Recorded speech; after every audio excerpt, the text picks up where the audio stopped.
All right, so welcome to my company profile of Apple.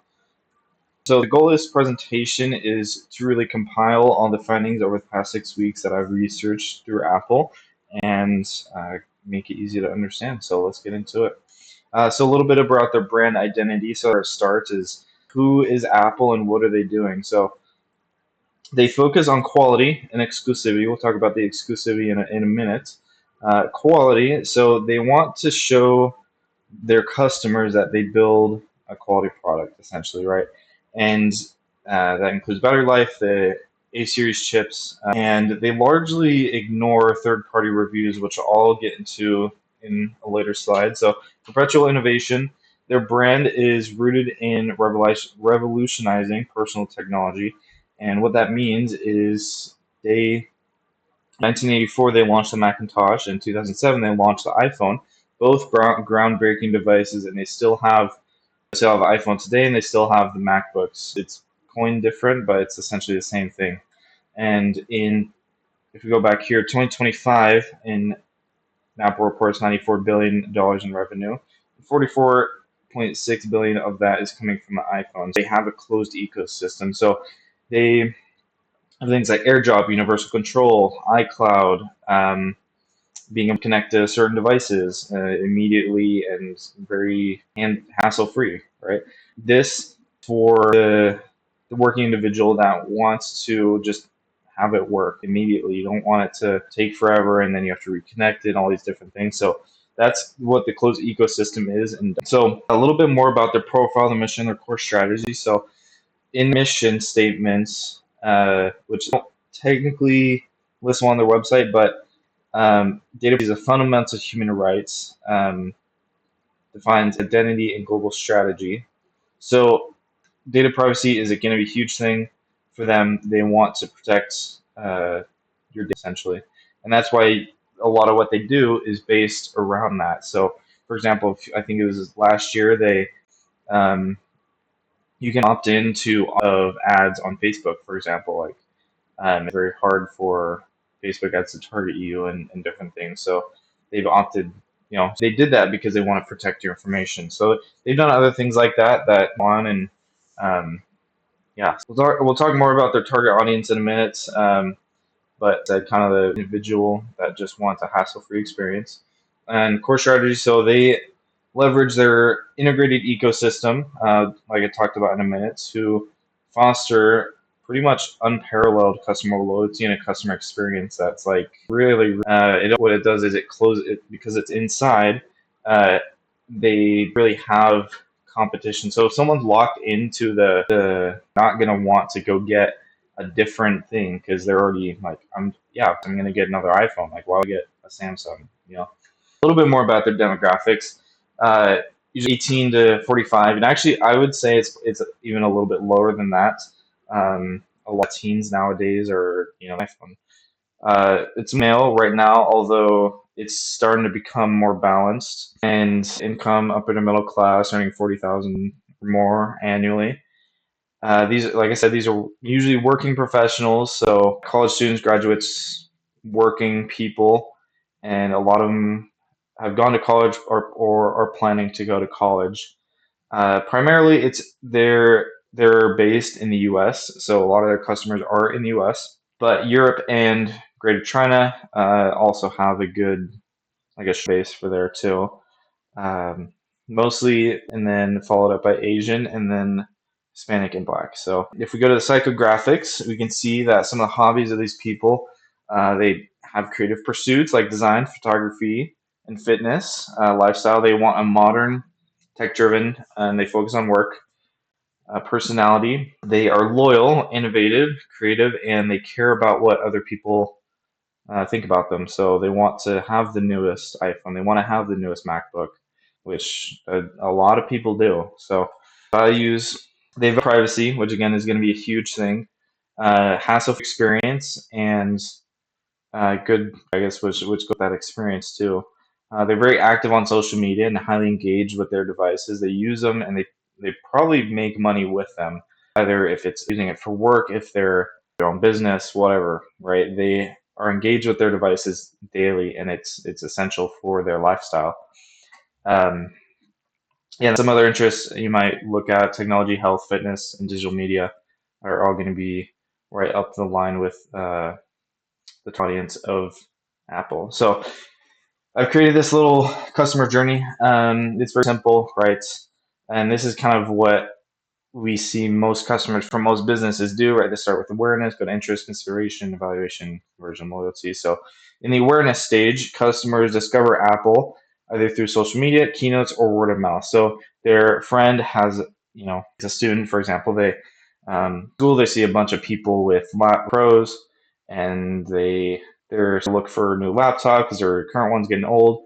They talk to their friends. They're like, "What do you think about this?" And they, of course, are going to recommend it to be really, really social and keynotes. And we'll talk more about how Apple does that part in a second. But for example, I think it was a few days ago, the Apple M5 uh, MacBook M5. So and they already have a reputation with the M series in their MacBooks, and we already know it's gonna outbeat the previous one and be more efficient and all these different things. So they create a buzz by just making it simple. So they start exploring on Apple's website, social pages, and start doing the research consideration.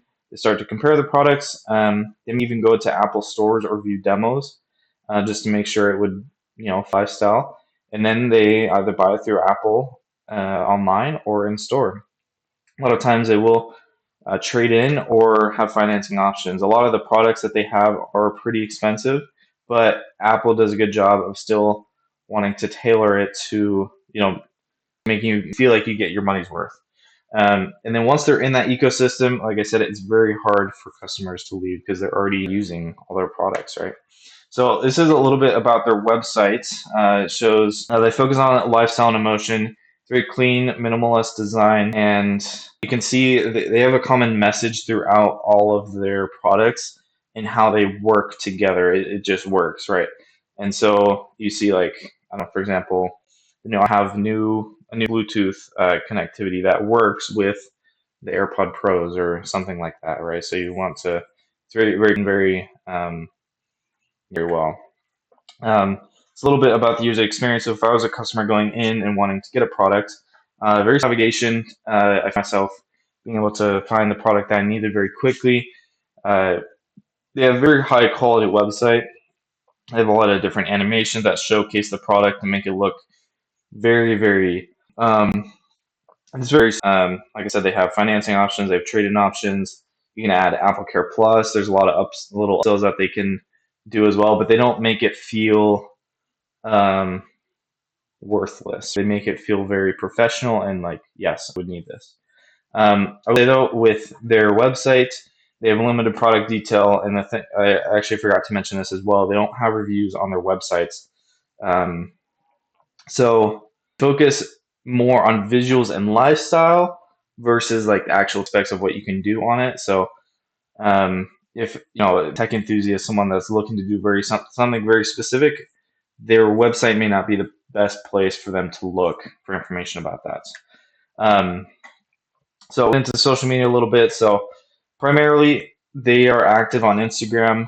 They focus on a lot of visual campaigns, for example, shot on iPhones. So they take a lot of pictures with their iPhones just to showcase that. YouTube is going to be number 2, Twitter number 3, and then other miscellaneous ones: Facebook, LinkedIn, some of the other ones, right? So we can see here that, yeah, YouTube doesn't have quite as many, 20 million followers is a lot, but Instagram has the most, Twitter not as much, and then others not as much.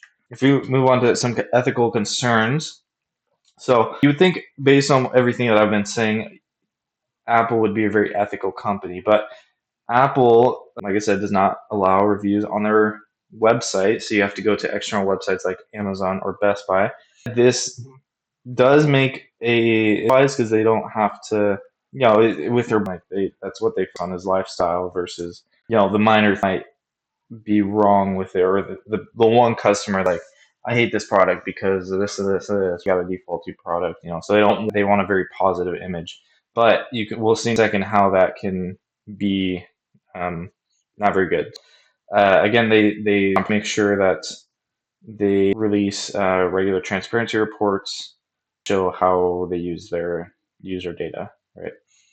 Um, and so communication with public, so this is super important. So they will strategically time product announcements, like the MacBook Pro that just came out. And what that does is it maximizes hype and demand. So during this course, the iPhone 17 was released, right? And they released it in a very subtle way, but with Apple, it's very controlled. So if they have any leaks, they do it on purpose.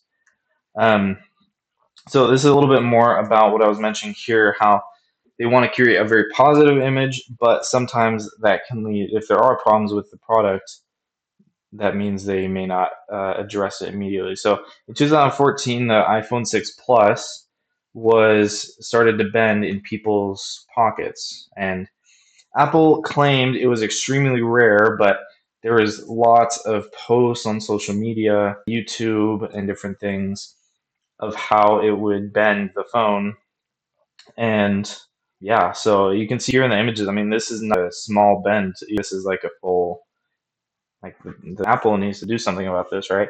And so they didn't really say anything about it. They just kind of said it was rare and that we'll be worrying about it on a case by case basis and different things. So they, in the future, they adjusted it to engineer products that wouldn't bend, obviously, but it reflected poor crisis communication, and it kind of made Apple look very not good, recovered pretty quick. So overall, I just kind of want to end with a conclusion. So consistency is going to be hugely important, right? Especially with going from product to plant closed ecosystem. That's a part of that consistency, but also in their branding, it's consistent across their platforms. It's consistent across everything, their websites.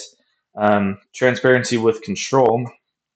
So they focus on privacy, like I've been saying this whole time, uh, making sure that user data is safe, but uh, they manage it carefully. So they're very about that. That's kind of what that means. So also with loyalty, it's very hard for people to leave the ecosystem once they're in it, and it's designed right. They're and the last point I'll touch on is their innovation. They continuously want to be the best at everything that they do. Uh, so they did a couple changes, and it's never been done before in a product, and a lot of it were good changes. A lot of people really like it, and they continue to innovate, uh, and it sets the standards for how other brands can meet up. They set the same essentially in that. So yeah, thank you for listening. This is kind of my overview, and hope you have enjoyed.